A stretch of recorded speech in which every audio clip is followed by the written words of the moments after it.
Assalamualaikum warahmatullahi wabarakatuh. Myself Maria Mustafa and I am the student of BS Honors 4th year.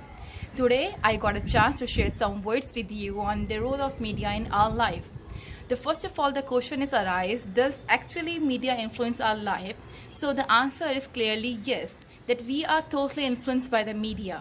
Each and every day, everywhere there is a media and we can't live without it. It is actually a fact that we can't deny it. Alright, first of all I would like to introduce my topic. That my topic is the role of media in addressing and ignoring the gender biasness. Let's have a chat on the role of media in addressing and ignoring the gender biasness. So I have a 5 ways from which we can understand the media totally influence and what are the perspective of media and what should be the perspective of media in addressing or explaining ourselves that what is the function of it. So first of all, representation and diversity. We should have to understand as students, as teachers, and as all the things, representation is the most important thing while explaining and putting your ideas in the things. That this is a thing. We are the people who see the first, then admire it. If we like it, we admire it. If we don't like it, we start saying bad and abusive, harsh thing about it. And this is the thing that we start growing the things around. The second point is challenging the stereotypes. Yes, we set some stereotypes about the men's and the women's. That man should have to do these things and women should have to do these things. While the role of media can help us to break that stereotypes, to showing the woman is the weak by giving that emotional roles and giving the man a gun to show that he is the hero's one. It's not that type of a thing. Now we have a third point, amplifying women's voices.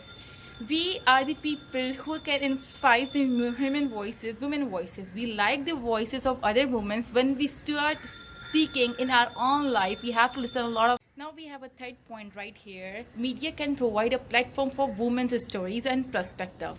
Obviously, media is for everyone, for kids, for old age ones, and for all the adults and the youth. So we have voices of the women from where they arise. It's not all about the women. Gender equality, most of the people think that when we talk about it, gender equality, so there's also only the thing about to talk about is for women. But we should have to understand that gender is all for women and the men and all other genders which we can lie and we can have a lot of debate on it, but stop being there.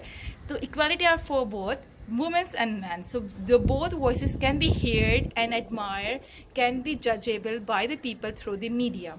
The fourth point is exposing gender biasness violence. When we talk about the violence, it's being like a little traumatized for a little woman. I have a perspective about the violence is that we know we in our houses we see the man hitting the woman, that slap, that first trauma, he hit me, but we don't know the story behind that hitting, that what lead him to hit her.